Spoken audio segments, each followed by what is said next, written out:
Hey there, fellow science enthusiasts. Today we're diving into the fascinating world of eddy current testing, a technique used to inspect conductive materials for flaws. We'll be using a classic tool, the slide rule, to make our calculations. Eddy current testing relies on the principles of electromagnetic induction. When an alternating current flows through a coil, it creates a fluctuating magnetic field. By analyzing the changes in the coil's impedance, we can detect flaws or variations in the material's properties. Before calculators and computers took over, engineers and scientists relied on a trusty tool, the slide rule. This ingenious device, consisting of sliding scales and a cursor, allowed them to perform complex calculations with surprising speed and accuracy.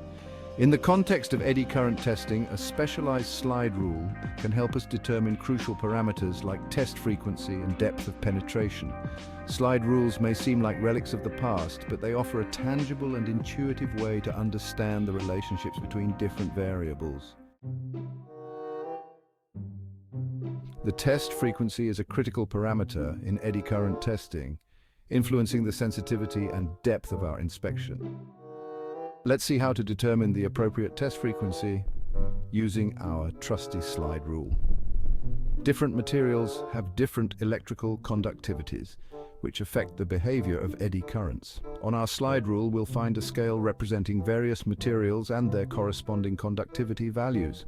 Higher frequencies result in shallower penetration, while lower frequencies penetrate deeper into the material.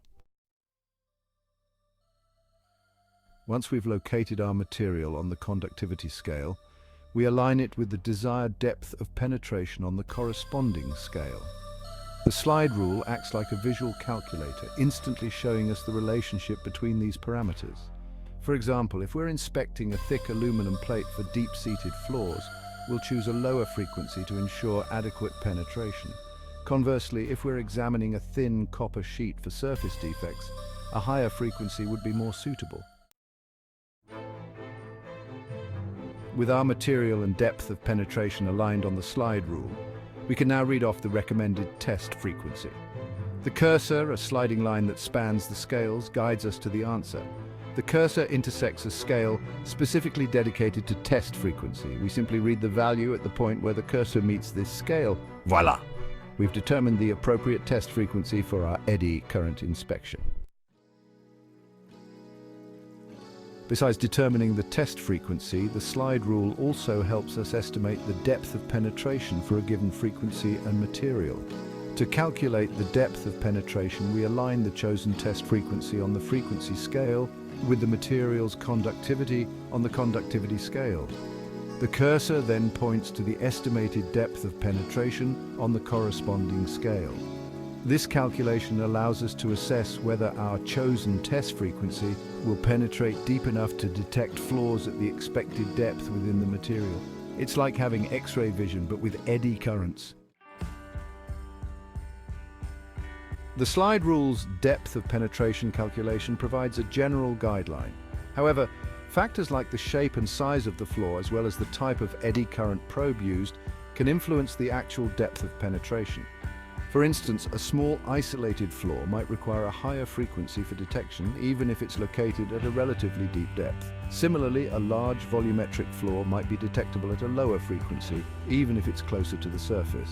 Adjusting the test frequency based on these factors helps optimize the sensitivity and accuracy of our eddy current inspection. Mastering eddy current testing involves understanding the interplay between various parameters, including test frequency, depth of penetration, material properties, and flaw characteristics. The slide rule provides a hands-on and intuitive way to visualize and manipulate these parameters. By carefully selecting the appropriate test frequency and understanding its impact on depth of penetration, we can optimize our eddy current tests for maximum sensitivity and accuracy. This ensures that we can reliably detect and characterize flaws in conductive materials, enhancing safety and reliability in various industries. Remember, the slide rule is a tool, and like any tool, its effectiveness depends on the user's skill and knowledge.